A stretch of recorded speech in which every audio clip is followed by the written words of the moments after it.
Empezamos una nueva edición de Café Mercosur, este espacio en el que nos proponemos analizar la realidad de los países de la región con un foco en los aspectos jurídicos. Hacemos este programa desde Rosario, Argentina, quien les habla, Osvaldo Di Princio y Daniela Burlini, y de San Pablo, Brasil, Ramiro Cayano Blanco. Este programa se transmite por RCA, radio oficial de Resistiendo con Aguante, y también por la radio Las Voces del Muro. Los programas anteriores se encuentran en iVoox y en iTunes como Café Mercosur. También nos pueden encontrar en www.cafemercosur.com y en las redes sociales, Facebook y Twitter, también como Café Mercosur.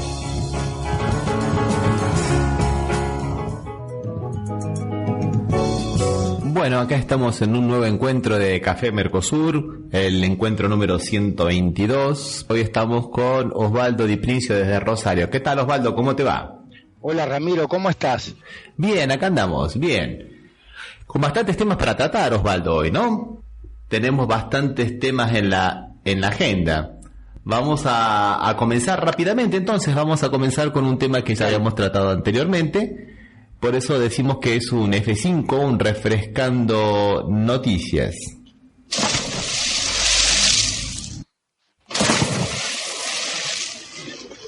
Bueno, y tiene que ver con la causa contra Stornelli, por la cual se lo acusa de extorsión junto con el abogado D'Alessio, que habíamos hablado la semana pasada. ¿Te acordás, Osvaldo, no? Sí, sí. Sí, todos los días hay una noticia nueva con esta causa. Todos los días sale una noticia nueva. Vamos a tratar de cronológicamente ir actualizándonos. Después de las denuncias que se hicieron ecos, como habíamos dicho, un sector de los medios de comunicación que no son exactamente los más escuchados, como habías dicho vos, Osvaldo, tan acertadamente, apareció un operativo rescate medio raro, ¿no? Nuevamente protagonizado por la diputada Carrió, según el cual todo esto habría sido un invento de un preso político kirchnerista que lo habría hecho desde la cárcel, ¿no? Habría sido todo por culpa de Roberto Barata, y que él habría, pergeñado todas estas acusaciones contra D'Alessio y contra Stornelli para embarrar la cancha en la causa de los cuadernos. Rarísimo, ¿no te parece, Osvaldo? Sí, la verdad, la que ella hizo público unas escuchas en la cárcel. Exactamente, a eso me refería. Eso realmente, o sea, que ni siquiera dijo la fuente ni cómo fue, porque lo cual es violación de los derechos del detenido, ¿no? Que se le escuchen las conversaciones privadas, se hagan públicas. Ahí diste en el clavo, Osvaldo, ahí diste en el clavo. Y la semana pasada nosotros habíamos hablado de algunas coincidencias entre la Lava Jato y la Operación Cuadernos, ¿no? Y ahora aparecen escuchas a los presos, y vos te acordás las escuchas de la expresidenta Dilma Rousseff con Dula, ¿no? Y que tampoco tenían que ver con la causa y que su destino era la destrucción, y sin embargo, en honor a la opinión pública, en su momento el juez Moro las hizo públicas, ¿o no? Sí, parecen dos causas gemelas, ¿no? Aunque tengan una leve diferencia en tiempo, pero las dos causas se repiten muchos comportamientos, sobre todo en la propia justicia.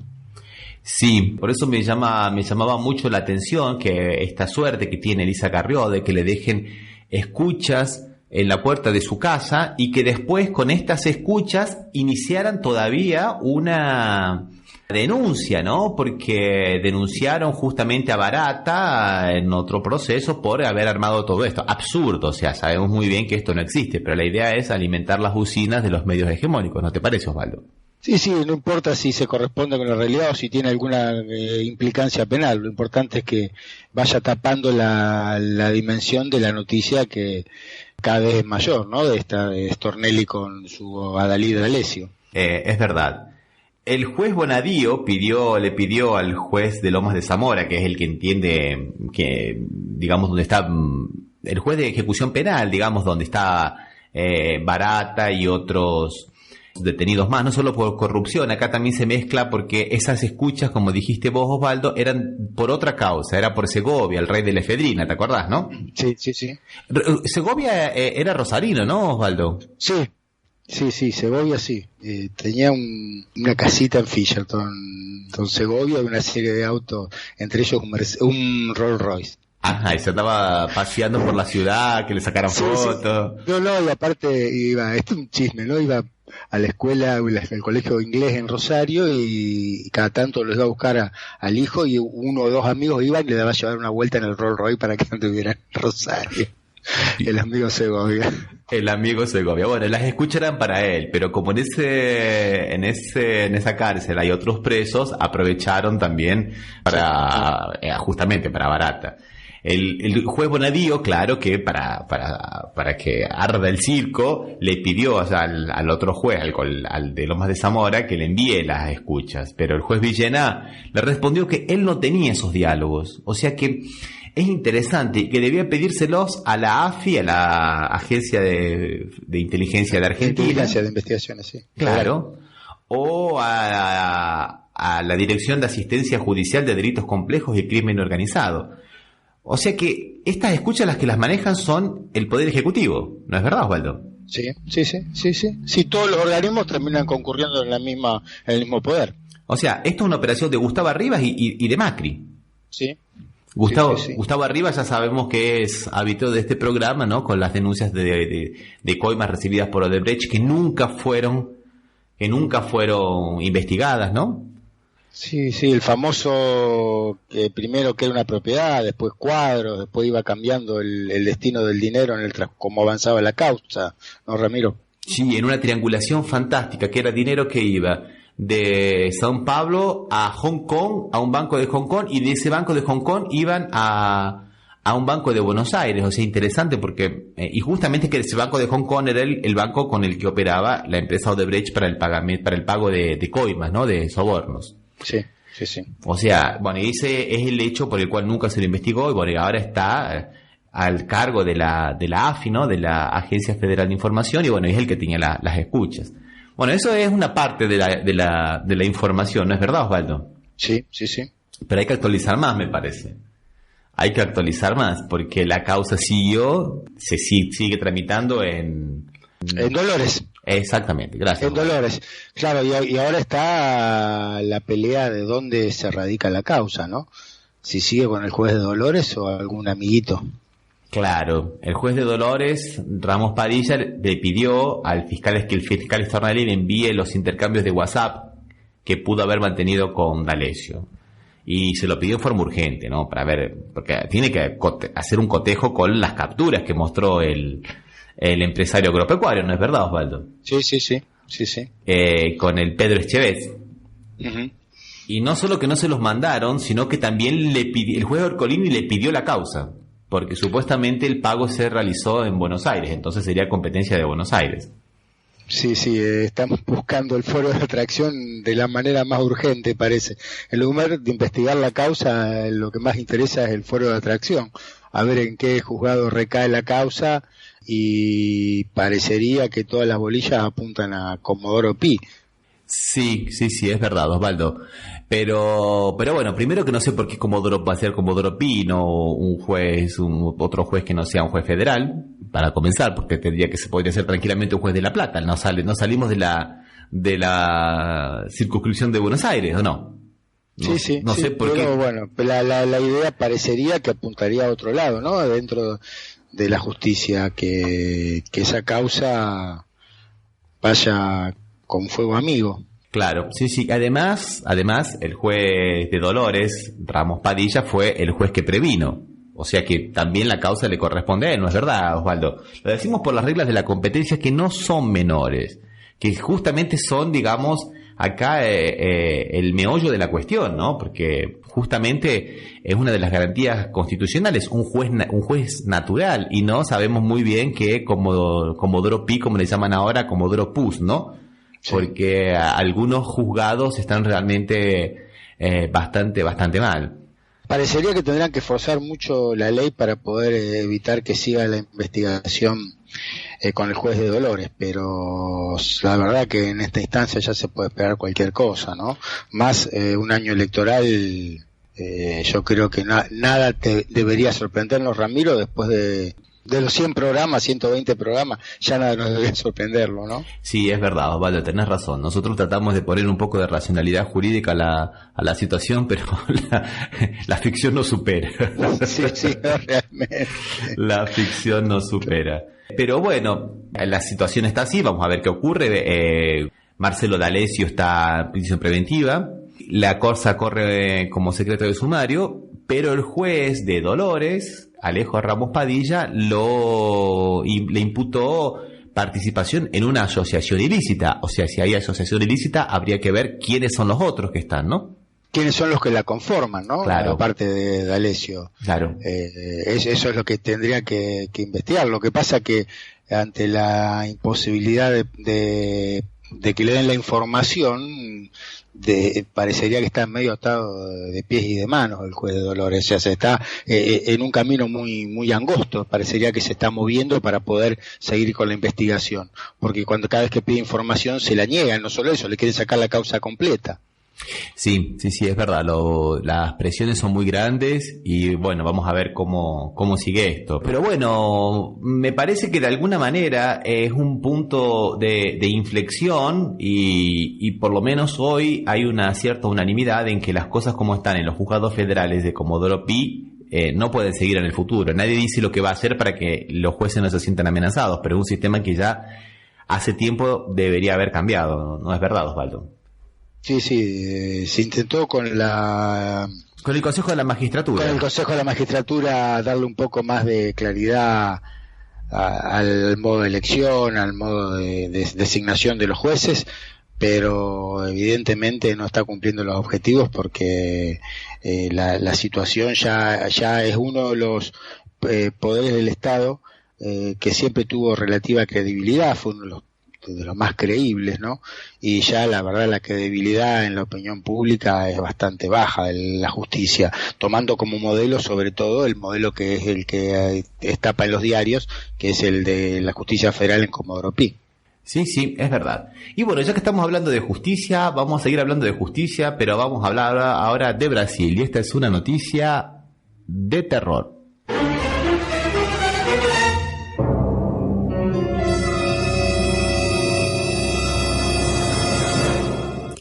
Bueno, no es una noticia todavía, pero puede llegar a serlo y es para para encender la luz amarilla, digamos, ¿no? Y tiene que ver con, bueno, un tema que también fue bastante zarandeado en Argentina, que es la jubilación obligatoria de los jueces de la Suprema Corte. En Argentina lo estoy recordando un poco, ¿no? Como fue el caso del doctor Fay, ¿te acordás? Que sí. Bien, y ahora es el de la otra jueza Hayton de Nolasco, que no se quiso jubilar. Que de todas maneras, sinceramente, ¿no? Era mucho más entendible la posición de Fay, porque él decía que había asumido con una legislación X. Es más inentendible la de Hayton de Nolasco porque ella ya había jurado con la nueva constitución, con el nuevo régimen, por lo cual es bastante inentendible que siga todavía. Que no hizo lo mismo la situación del juez Eugenio Zaffaroni, que él cumplida la edad dispuesta por la ley por el cual él había jurado, se jubiló. Sí, y ahora en Brasil parece que están siguiendo el mismo camino, decís vos. Y hay una fuerte tentación, ¿no? El día 4 de marzo del 2015 se votó lo que se llamaba una enmienda constitucional llamada la ley del bastón, digamos, ¿no? En portugués, la PEC da bengala. Y Jair Bolsonaro votó favorablemente. Entonces los jueces pasaban de los 70 a los 75 años para jubilarse. Con eso, la entonces presidenta Dilma Rousseff no podía reemplazar 2 ministros del Supremo Tribunal Federal. Entonces, hasta entrar a la edad ya podían seguir siendo jueces hasta cumplir los 75. Claro, entonces en aquel momento convenía, digamos, a los sectores de la derecha, en este caso también al entonces diputado Jair Bolsonaro, hoy presidente de la República, digamos, limitarle esa posibilidad a Dilma Rousseff, ¿no? Lo cual también no significa mucho, porque a veces las indicaciones de jueces que ha hecho el Partido de los Trabajadores deja mucho a desear, ¿no? no es, digamos, una garantía de que fuera a elegir, digamos, jueces que fueran a favor del Partido de los Trabajadores. Por ejemplo, un juez Fuchs, por ejemplo, que es el que más ha tenido sentencias contra el Partido de los Trabajadores cuando el Partido de los Trabajadores entró en crisis, medio que pedía por favor al Partido de los Trabajadores que lo nombrasen, y cuando lo nombraron se les dio vuelta. O sea, pasa, ¿no, Osvaldo? Sí, no, sí, es habitual. Y se ve que no es un mal solo atribuible a Argentina o a Brasil. Si uno mira la composición de la Corte en Estados Unidos, notará que es notable que la mayoría de los jueces son nombrados por los republicanos. No hay casi jueces nombrados por los demócratas. Sin embargo, gran parte del periodo fueron gobierno, y sin embargo los jueces siguen siendo republicanos, ¿no? Y un poco, bueno, se repite estos jueces de derecha tanto en la Argentina. Bueno, ahora como quedó integrada la Corte, si bien quedó intermedia, hay una impronta más de derecha, y en Brasil, por lo que vos decís, es igual, aunque los nombre el PT. Sí, es verdad. Y bueno, pero ahora Jair Bolsonaro ha cambiado de idea y quiere volver a la jubilación compulsiva a los 70 años. De esa manera ella podría nombrar 4 de los ministros de los jueces del Supremo Tribunal Federal que deberían jubilarse. O sea, ya podría poner 4 de él, ¿no? Sí. ¿Cuántos le integran el Tribunal Supremo, Ramiro? 11.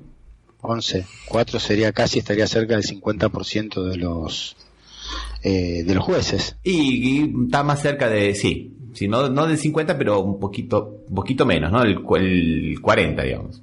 Sí. No, pero entiendo, sumando a algunos de los jueces que ya está, que debe tener la misma impronta que tenían, o sea, debe ser un poco para eso, creo, ¿no? Desconociendo bien cuál es la integración total de la Cámara en cuanto a su idea. En la Corte. Sí, o sea, 2 tienen que jubilarse, y otros 2, Ricardo Lewandowski y Rosa Weber, cumplen los 70 este año, ¿no? Bueno, Lewandowski lo cumplió en mayo del año pasado, y la doctora Rosa Weber los cumplió en octubre también del año pasado.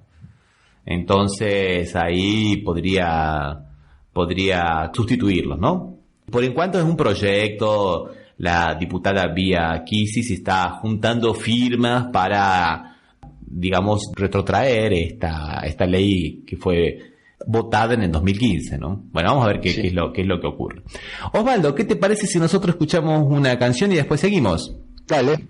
Bueno, vamos a escuchar una canción de un grupo llamado Compañía Cartonera del Norte, y se llama, sin ninguna alusión personal, Osvaldo, pero el tema se llama El pelotudo sos vos.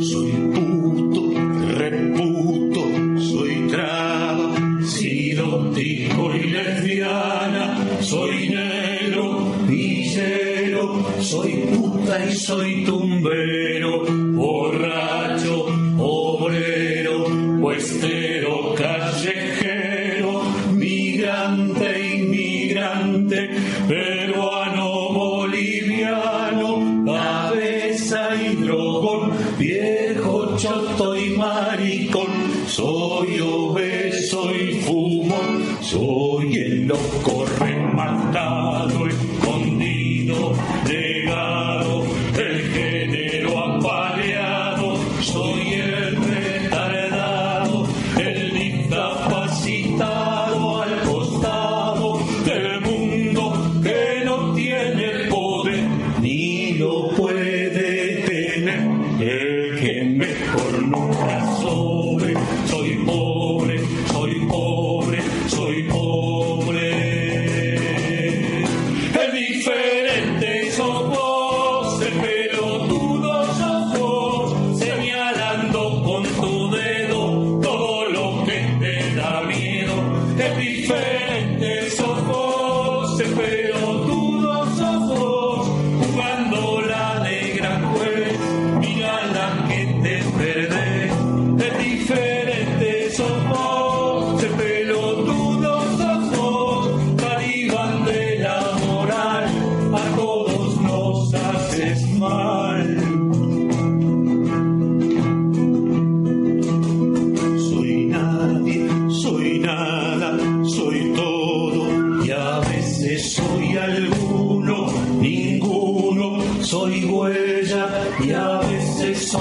estrella, soy pan y poesía, soy el que no quisiste, no viste y resiste, soy todo lo diverso, soy el universo, distinto, irrepetible, pensante, sensible, con sueños adelante, enano y gigante, igual a tus derechos, y tan solo en eso y en todo lo demás. Libertad, libertad, libertad, libertad, libertad, libertad, libertad, libertad.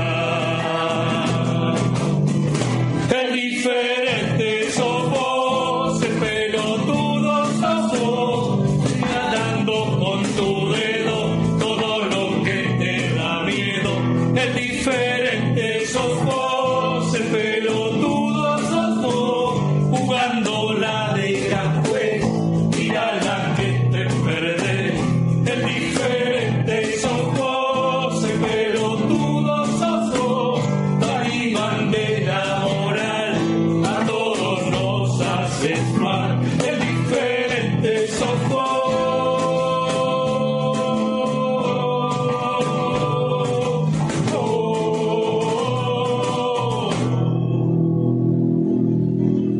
Tutti i bambini devono poter giocare, studiare, pregare e crescere nelle proprie famiglie, e questo in un contesto armonico di amore e di serenità.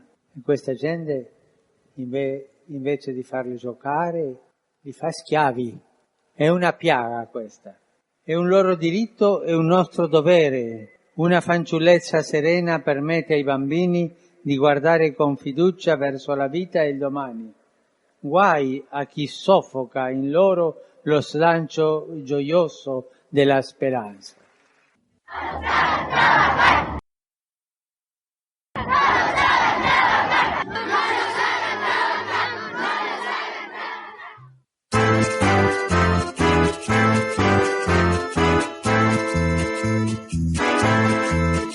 Hoy venimos trayendo un mensaje que cantando queremos dejar. Somos niños que traen sus voces para el mundo que debe escuchar.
Estás escuchando Café Mercosur.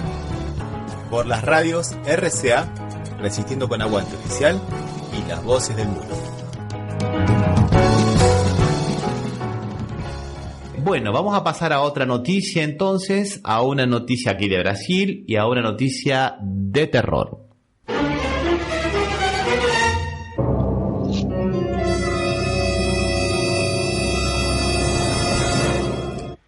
Y Osvaldo, vamos a hablar de una noticia de terror acá de Brasil, lamentablemente.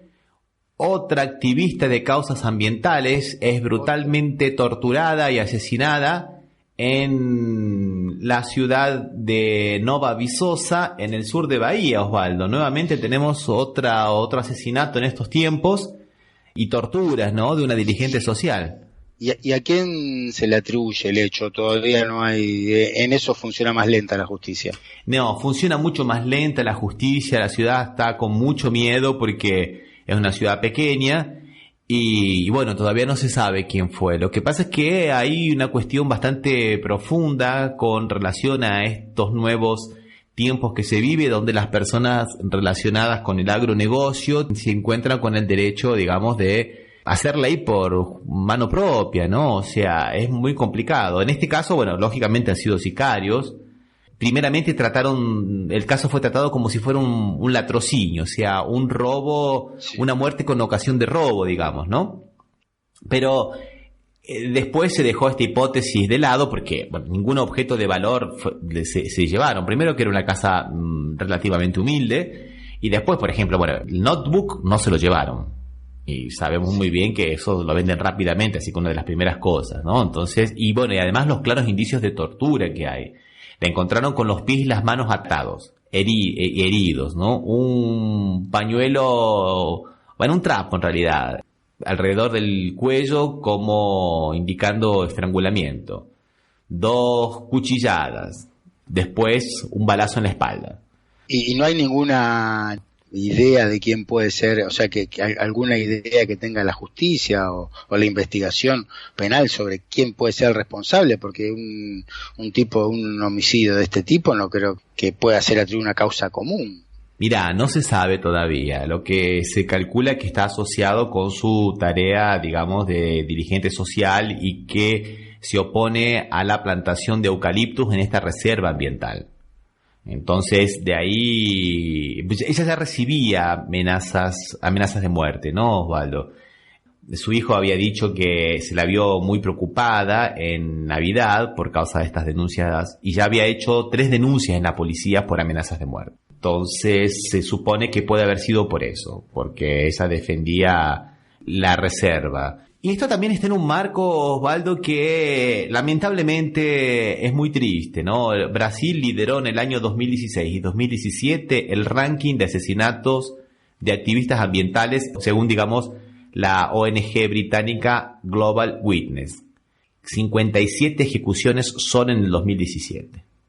Y el Estado, viste, no, digamos, como se dice popularmente, hace caso omiso de su deber de investigación.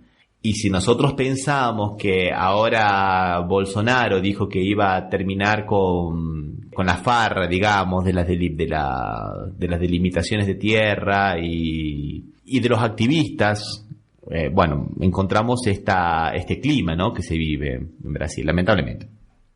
Ramiro, una preguntita nomás. ¿La forestación con especies foráneas se está aumentando en Brasil? Sí, está aumentando, sí, principalmente del eucaliptus. Que es una planta que yo lo vi en Uruguay, daña mucho el suelo y el suelo queda impracticable para otro tipo de producción, porque como que larga como vendría a ser como una savia que pone ácida la tierra y que después no se puede usar para otra cosa. Es un problema por los lugares que están, o sea, es una plantación foránea, ¿no? Donde creo que el origen es de Oceanía, me parece, el eucalipto. Sí, tenés toda la razón, Osvaldo. Hay 2 especies que son bastante perjudiciales y lamentablemente se plantan muchos, que son el eucaliptus y el pino. Y el pino, que son aparte porque son los que más rápido vienen, ¿no? Más que las plantas autóctonas. Pero sí, es un problema, ¿no? Pero aparte, porque en realidad lo grave de esto es lo que le pasó al activista social que por querer representar o defender un derecho parecería que perdió la vida, ¿no? Y de la peor manera.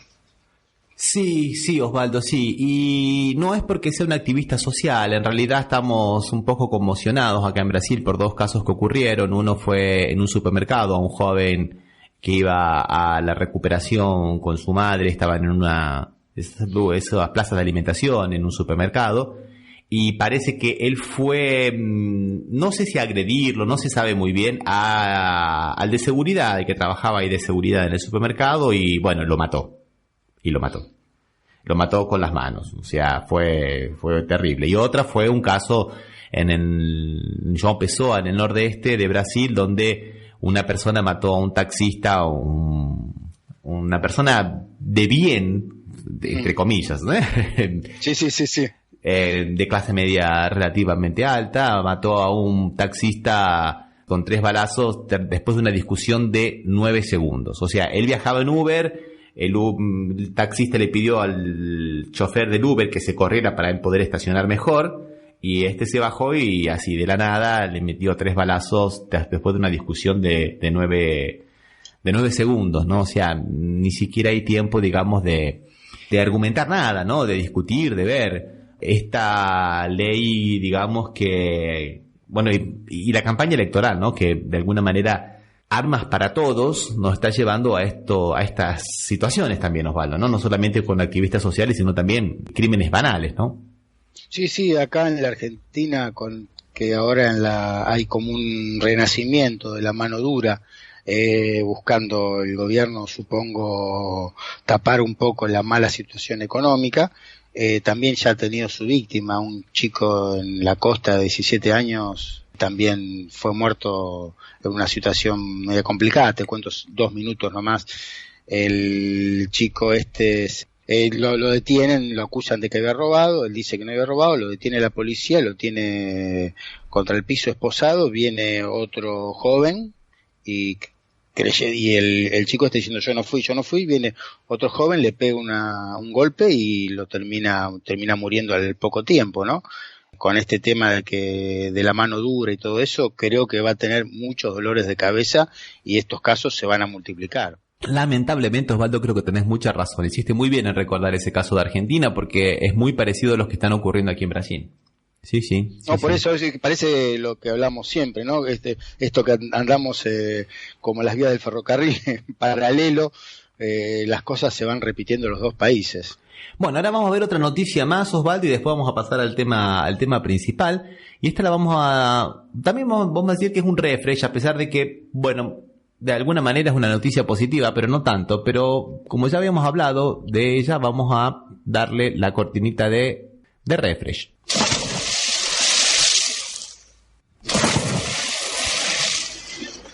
Bueno, y tiene que ver con la Iglesia Católica. ¿Te acordás que habíamos dicho, creo que en el programa anterior, o en el programa, o el anterior, que el general Heleno había mandado a espiar a la Iglesia Católica porque pensaban que la organización de un sínodo de la Amazonia que está preparando el Papa en Roma iba a servir como excusa para hablar mal del gobierno de Bolsonaro? ¿Te acordás, Osvaldo?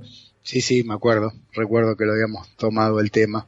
Bueno, ahora el general Augusto Heleno dice que no están espiando a la iglesia, de que eso no es así, pero aprovechó para decir que este tema de la Amazonia es una injerencia de la iglesia en asuntos internos brasileños y lo caracterizó como una amenaza a la soberanía. O sea, me desdigo, pero no mucho, ¿no? Sigo pensando que lo que están haciendo está mal, dijo. Claro, exactamente, pero no los estamos espiando. Claro. Por eso digo... Estamos un poquito nada más. Claro, exactamente. Bueno, la iglesia salió a responder a esto de una forma no tan dura, pero sí categórica, ¿no? Dijeron, bueno, esto es como la dictadura. Esto lo dijo el obispo Pascual Spengler. Es un retroceso como la época del régimen militar. Y él dijo que la iglesia no es neutra, que la iglesia está del lado de los más débiles, de los más pobres, de los ribereños, en oposición al modelo de desarrollo predatorio que extrae la riqueza de la floresta. Estas fueron palabras textuales del obispo de la ciudad de Marayón, el estado de Pará, ¿te acordás que dijimos, no? El estado de Pará creo que debe ser 2 veces el tamaño de la provincia de Buenos Aires, para que se hagan una idea, ¿no? Lo impresionante que debe ser. Sí, realmente es impresionante el estado de Pará, y es donde hay focos de conflictos con los sectores que se resisten al desmatamiento, ¿no? A la deforestación, digamos, ¿no? Entonces, bueno, eso es lo que teníamos para decir de Brasil, sin querer entrar mucho en las noticias más actuales que todo el mundo debe estar queriendo que comentemos, acerca del esquema de corrupción del partido de Jair Bolsonaro, que ha hecho saltar el primer fusible del gobierno al secretario de la presidencia, que tiene cargo ministerial, que es Bebiano, y tiene que ver un poco con lo que hablábamos en el programa pasado, Osvaldo, por cómo se financian las campañas. ¿Querés que hablemos un poquito de eso antes de ir a nuestro tema? Sí, sería importante, porque es un tema que hablar de corrupción en los gobiernos, a veces, de que los que llegan diciendo que están contra la corrupción, me parece que es una medida interesante, o por lo menos interesante para los que escuchan. Bueno, mira, la vez pasada habíamos dicho que la corrupción es una de las puntas, digamos, del problema, pero la otra punta es también cómo se financian los partidos políticos, y que acá en Brasil ese financiamiento se da a través de un dinero que el Estado le da a los partidos políticos. ¿El único aportante del Estado? El único aportante es el Estado. En esta elección fue la primera vez que se implementó, porque esto fue una larga discusión del Partido de los Trabajadores, que quería que fuera público y que las empresas no pudieran aportar más, para evitar exactamente la corrupción, ¿no? Como bien había dicho Daniela, ¿no? El que paga manda también, ¿te acordás? Sí, tal cual. Bueno, pero hay que también tener cuidado. Bueno, acá en la campaña de Bolsonaro hubo dos temas graves. Uno de ellos fue que se ha descubierto periodísticamente que hubo empresas que han aportado 12 millones de reales, algo así como 120 millones de pesos, no a los medios tradicionales de comunicación, y sí a compañías que lanzan mensajes masivos por WhatsApp. Y esas son más difíciles de rastrear. Estas parecieran que eran nuevas, ¿no? Pero nada se ha investigado, por un lado. Y por otro lado, algunos pícaros se las han pergeñado para crear candidaturas fantasmas a través del cupo femenino en las boletas. Entonces acá se mezclan varias cosas, porque por un lado una conquista que es el financiamiento público, ¿no? Para evitar la corrupción, y por otro lado ataca también al cupo femenino. La primera denuncia viene del Estado, ¿no? De Minas Gerais. Y implica directamente a Marcelo Álvaro Antonio, el actual ministro de Turismo, que en la época era el presidente del partido, del PSL, este partido nuevo que lo lleva a Bolsonaro a la presidencia. Claro.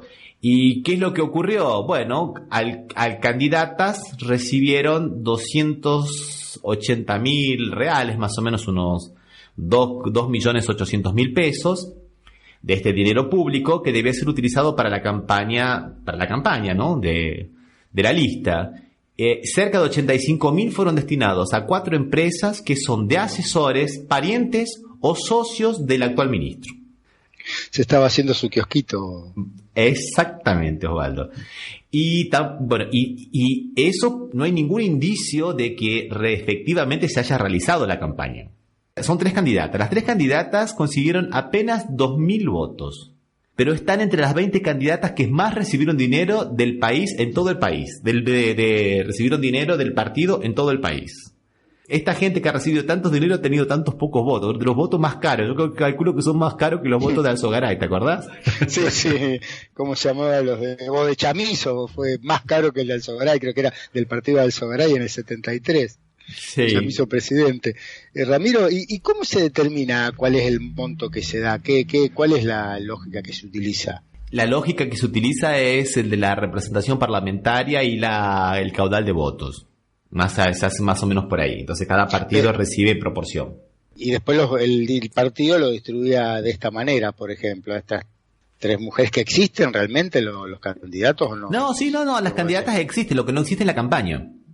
O sea, las candidatas existen. Una de ellas, bueno, en una declaración que hizo ante los fiscales, el 18 de diciembre, dijo que le habían medio que exigido dos asesores de Marcelo Álvaro Antonio, que es el actual ministro de Turismo, que devolviera 50 de los 60.000 reales que había recibido.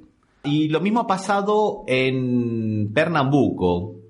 Lo que pasa es que ahí hay otro caso que es con el dirigente estadual, digamos, del partido de Bolsonaro, con Luciano Bivar, Claro. y que le entregó 400.000 reales, 4 millones de pesos más o menos, o unos $100.000, un poco más de $100.000, el 3 de octubre, cuando faltaban apenas 4 días para la elección, a una candidata, María Lourdes da Paixão, que fue la tercera candidata que más recibió dinero del partido en todo el país, a 4 días de las elecciones. Y según la candidata, el 95% lo gastó en una única imprenta que imprimió 9 millones de volantes y 1.700.000 adhesivos para distribuir en 4 días. 4 días. Bueno, hay mucha gente distribuyendo. Ella dice que contrató 4 muchachos para panfletear. O sea que esto tendría que haber panfleteado más de 500.000 de panfletos por día. Sí, no, y aparte, y los stickers, ¿cómo hacía para repartirlo? Bueno, ¿qué va a hacer? Bueno, y acá la cosa donde se pone interesante, porque Luciano Bivar, que era el candidato estadual, digamos, dice que el que dio la orden fue, ahí está, Gustavo Bebiano, que era el coordinador nacional de la campaña y que era el secretario de la presidencia, que tiene cargo ministerial. Y Bebiano dijo que no, que eso se resolvía a nivel, digamos, estadual, a nivel provincial. Y bueno, ahí hubo una pelea entre Gustavo Bebiano y uno de los hijos de Bolsonaro, por lo cual se creó una crisis institucional. Y medio como que lo echaron una patada en el trasero del gobierno a Gustavo Bebiano. Hizo una negociación con Bolsonaro. Bolsonaro hizo un video en el cual ya lo elogiaba, pero video que pasó bastante tiempo y no lo publicó. Y esto ha creado una especie de crisis institucional dentro de Brasil, porque los diputados tienen miedo de que el gobierno de Bolsonaro y la familia de Bolsonaro tiene 4 hijos políticos, que de alguna manera se está hablando de la hijocracia, ¿no? Terminen, digamos, friendo a todos los compañeros correligionarios, no sé cómo se llamaran entre ellos, de la misma manera que hicieron con Gustavo Bebiano. Entonces, están bastante temerosos por esto, ¿no, Osvaldo? De todas maneras, ya hubo un hijo de Bolsonaro que tuvo algún problemín de este tipo, ¿no, Ramiro? Sí, un gran problema, que es el otro hijo, que tuvo un gran problema porque es una práctica común, Osvaldo, eso acá. No es un problema de la familia Bolsonaro ni nada por el estilo. Los diputados provinciales, diputados nacionales, senadores tienen derecho a tener varios asesores y les pagan sueldos que en este momento pueden estar más o menos entre los 14, 15.000 reales y se quedan con la mitad. Lo mismo que hacía el fiscal Nisman con la Comarcino, ¿te acordás? Sí, tal cual. Lamentablemente es una práctica muy común en nuestras democracias y es transversal. En Argentina también es bastante habitual esto, que tienen muchos asesores y cada asesor participa a su vez al político, ¿no? Sí, o sea, y el tema era ese, pero otro de los temas era que algunos de los asesores, y que inclusive que él cuando era diputado provincial había hecho que en la legislatura de Río de Janeiro, porque él es de Río de Janeiro, les dieran medallas a la honra y al mérito, eran milicianos. Y milicianos, ¿te acordás que eran esas agrupaciones militares parapoliciales de Río de Janeiro, no? Sí. Que justamente a propósito, Osvaldo, que viene esto que estamos diciendo, se hizo una encuesta sobre miedo en Río de Janeiro y la gente le tiene más miedo a estos milicianos que a los propios traficantes y a los propios policías. Entendiendo que el problema del tráfico de drogas en Río de Janeiro es muy importante, debe ser uno de los lugares donde peor se ve en el mundo, ¿no? El tráfico de drogas, y ni hablar de la mano dura de la policía de Río de Janeiro, o sea, lo que deben ser los milicianos para superar a la policía y a los traficantes. Excelente razonamiento, Osvaldo.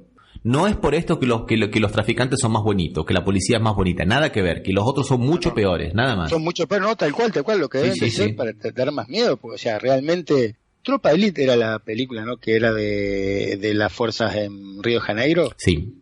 De la parapolicial, ahí se ve lo que es la fuerza policial, la violencia que tiene, y para que tengan miedo a los milicianos, que a su vez son partícipes de Bolsonaro, ¿no? Son partidarios de Bolsonaro en su mayoría. Algunos eran asesores, y algunos de esos, y eso salió a la luz de las investigaciones por el caso del asesinato de la concejal Marielle Franco. Opa. Exactamente, porque algunos de esos que estaban acusados de ser los mandantes del asesinato de Marielle Franco eran asesores del hijo de Bolsonaro. O sea, es un gobierno que ha comenzado bastante mal, y los militares están tratando como pueden de mantenerlo en pie y de tratar de dar un poco de credibilidad a un gobierno que comenzó bastante mal. Bueno, en 48 días ya hay un ministro, nunca había ocurrido eso en Brasil. ¿Y cuál es la imagen? Porque acá hay una costumbre en la Argentina que es más o menos, se participa en casi todos los países, que hay unos 100 días donde la gente al nuevo gobierno, como la etapa de paz, diríamos, de que mejor imagen tiene. ¿Cómo son? Porque recién se ha cumplido 30, 40 días, 50 días, ¿no? Sí. El gobierno. ¿Cuál es la imagen que hay en la gente? Sí, lo que decía un periodista, Osvaldo, voy a repetir las palabras de él, no me acuerdo el nombre del periodista, decía, bueno, la luna de miel normal de este gobierno la estamos pasando en el infierno del Dante. Creo que fue muy gráfico él cuando dijo eso. Sí. Entonces da un poco la idea de qué es lo que está ocurriendo aquí en Brasil, ¿no? Terrible. Sí. ¿Te parece que escuchemos un tema musical, Osvaldo? Dale, vamos. Bueno, vamos a escuchar entonces a Ataque 77 y un tema que se llama Cartonero.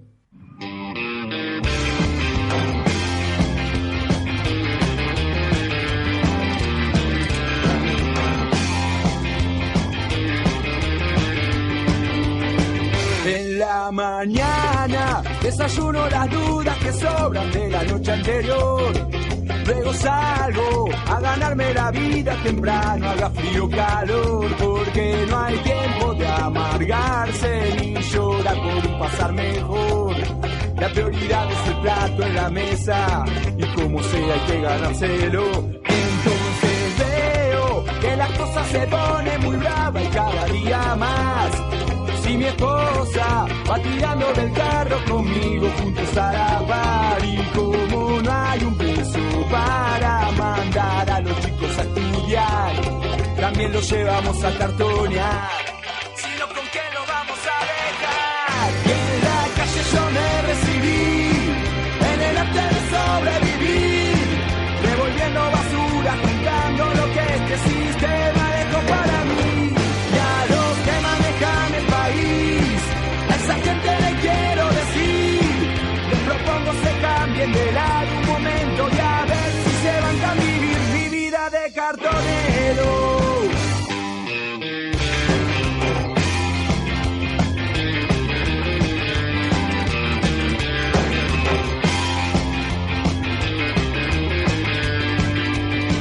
Qué paradoja, que teniendo motivo de sobra para ir a robar al delito, yo le esquivo inventando trabajo en donde no hay. Encima de rebote soy la alternativa ecológica, reciclando lo que todos tiran, los desechos de la sociedad. Entonces veo a esa gente que tiene de sobra y siempre quiere más. Con sus autos se llevan el mundo por delante, hablando por celular, y que teniendo asegurado el porvenir no paran de robar. A esos señores les quiero gritar, ¿qué es lo que está pasando por acá? Porque en la calle yo me recibí, en el arte de sobrevivir, revolviendo basura, juntando lo que este sistema dejó para mí. Y a los que manejan el país, a esa gente le quiero decir,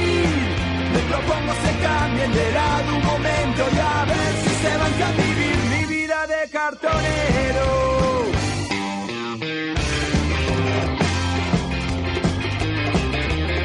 Mi vida de cartonero. Mi vida de cartonero. Mi vida de cartonero. Mi vida de cartonero. Bueno, y seguimos entonces ahora con el programa. Y hoy nos habíamos propuesto hablar del tema de la situación de los trabajadores, Osvaldo. Sí. Pero me parece que no nos va a alcanzar el tiempo porque para variar nosotros proponemos y el tiempo dispone. No, pero aparte los temas realmente eran muy importantes los que estábamos tocando, Ramiro, y eran bien actuales. Yo creo que el tema del empleo, no sé cómo estará la situación en Brasil, acá en la Argentina hay un deterioro diario, ni hablar mes a mes, ¿no? Día a día se va deteriorando. Por lo cual este tema lo podemos volver a tratar en otro programa, el que viene o el próximo. Me parece que es un tema que va a seguir. Estuve viendo los datos sobre todo del ex Ministerio de Trabajo, Empleo y la Seguridad Social, que se llama Ministerio de Producción y Trabajo, que demuestra el deterioro, la poca importancia que se le da al trabajo, que se lo sacó como ministerio. Los datos son de noviembre del 18 y realmente son muchísimo peores a los de noviembre del año pasado y peores a los de octubre noviembre del año pasado y a octubre del 2018, por lo cual creo que si lo tocamos otro mes, lamentablemente no va a ser una situación que vaya mejorando, ¿no? Sí, Osvaldo, creo que tenés toda la razón, yo había pensado exactamente lo mismo, pero me gustaría que nosotros habláramos del verdurazo del viernes pasado en Buenos Aires, en la Plaza Constitución, y donde vimos imágenes y postales realmente muy tristes, ¿no? Porque, bueno, fue un evento organizado por la UTT, la Unión de los Trabajadores de la Tierra, donde ellos querían vender verdura a un precio accesible. Y hace un tiempo que vienen gestionando este permiso para hacer esta feria.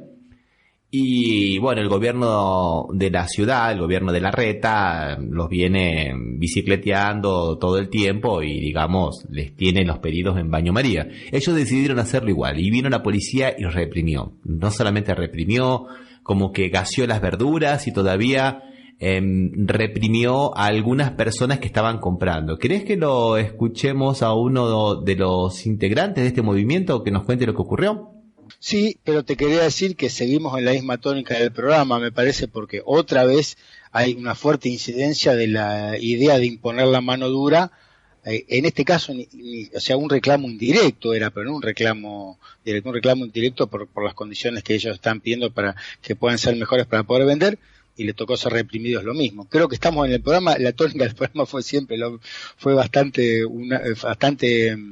la misma, ¿no? La de todo el programa. Yo concuerdo con vos, Osvaldo. Yo concuerdo con vos. Yo estaba pensando por qué el gobierno de Larreta hace esto y por otro lado, porque las excusas son, absurdas, ¿no? Que dejan sucia la plaza. Bueno, hay otras plazas también que dan sucia en otras ferias, ¿no?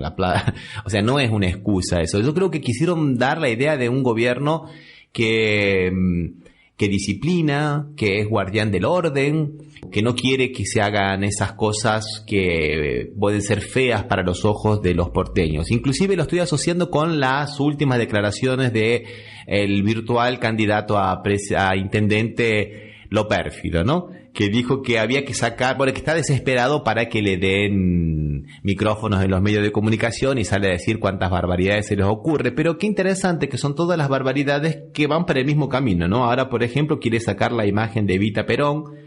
Una de Afesio fascista, dijo, ¿no? Sí, exactamente. Realmente, en sí mismo su definición es fascista. Sí. Él es el fascista. Sí, si no, realmente sí, no sabía que iba a ser candidato en reemplazo de Rodríguez Larreta, Ramiro. Bueno, él dice que él quiere ser. Vamos a ver ahora qué es lo que ocurre, ¿no? Él está en esa campaña preelectoral, digamos, para ser candidato a la intendencia. Vamos a ver qué es lo que ocurre. Y yo calculo que estamos en un poco de eso, ¿no? Larreta queriendo imponer orden, este otro hablando del orden y la visual de los porteños, y Patricia Bullrich, y en eso estamos, ¿no? Vamos a escuchar qué es lo que ocurrió y después lo comentamos. ¿Qué te parece? Dale, sí.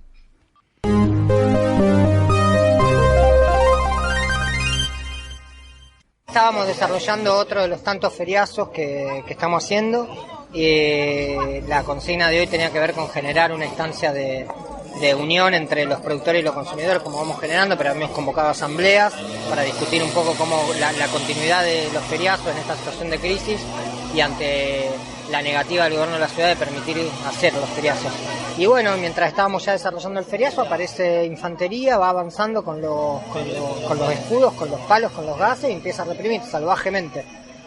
Nos pegó, nos tiraron bala de goma, nos tiraron gases, tanto a las familias productoras como a los vecinos que estaban comprando ya la verdura. De hecho, se robaron la verdura que había. Es un derecho básico, derecho a la protesta. Además, era un feriazo arriba de la plaza, ni siquiera estábamos cortando ninguna vía de circulación. Así que bueno, eso fue. Ahora estamos en conexión con el defensor de la ciudad, con Amor, y viendo si el gobierno recapacita y bueno, y atendiendo a los compañeros que fuimos golpeados.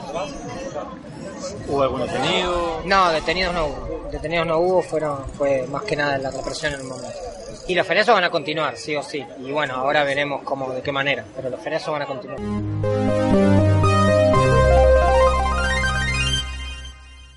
Vos sabés, Osvaldo, que a mí yo creo particularmente que les ha salido el tiro por la culata. Por 3 motivos. Primero, porque han tenido las postales más crudas de lo que son las consecuencias de las políticas económicas que ellos han implementado en Argentina, por un lado. Pero por otro, también, así pensando en términos más inmediatos, los puestos de comercialización de verduras de la UTT el sábado y el domingo se han visto colmados. O sea que ha sido una propaganda muy buena para esta agrupación, que tiene toda una filosofía muy especial, que no es solamente de vender verduras, sino también de trabajo comunitario y tratar de no usar agroquímicos y derecho a la tierra. Y bueno, ellos dicen que van a seguir con programaron un verdurazo. Verdurazo es diferente de feriazo. En el verdurazo ellos distribuyen gratuitamente la comida. Y a esta abuela que vimos todos recogiendo las berenjenas del piso pobre, la están buscando, quieren identificarla porque esta agrupación, ¿no?, va a darle verduras de medio que de por vida, ¿no?, de forma vitalicia. Me pareció un gesto muy lindo, muy humano. ¿No te parece, Osvaldo? No, sí, realmente. Pero de todas maneras creo que ojalá vos tengas razón y haya tenido un aspecto bueno, ¿no? Pero sin embargo en todos estos movimientos me parece que está muy presente las ganas de que las protestas sean ejemplificadoras, esta represión, ¿no? Que si se protestan, si no están de acuerdo con nosotros, van a seguir represión. Me parece que eso sí sigue estando presente. Si bien lo que vos decís es muy bueno, ya que ello permite que la gente conozca más esta situación. Yo no lo había escuchado nunca, este movimiento, lo escuché solamente después que hubo esta represión en Buenos Aires. Y realmente sí, ahí empecé a enterarme que sí, que no solo pasa por producir verduras, sino que las verduras no tengan agroquímicos y todo eso, que sean mucho más naturales. Sí, bueno, Osvaldo, vamos a dejar por aquí entonces, que se nos acabó el tiempo. Bueno, Ramiro, hasta la próxima entonces. Hasta la próxima. Recordamos que este programa se transmite por las radios RCA Oficial y Las Voces del Muro. Y que nos pueden seguir en las redes sociales, Twitter y Facebook, como Café Mercosur. Y que también pueden visitar nuestra página www.cafemercosur, escribirnos a nuestro correo electrónico contacto@cafemercosur y escuchar estos programas en iVoox y en iTunes. Osvaldo, hasta la próxima entonces, un abrazo. Hasta la próxima, Ramiro, un abrazo.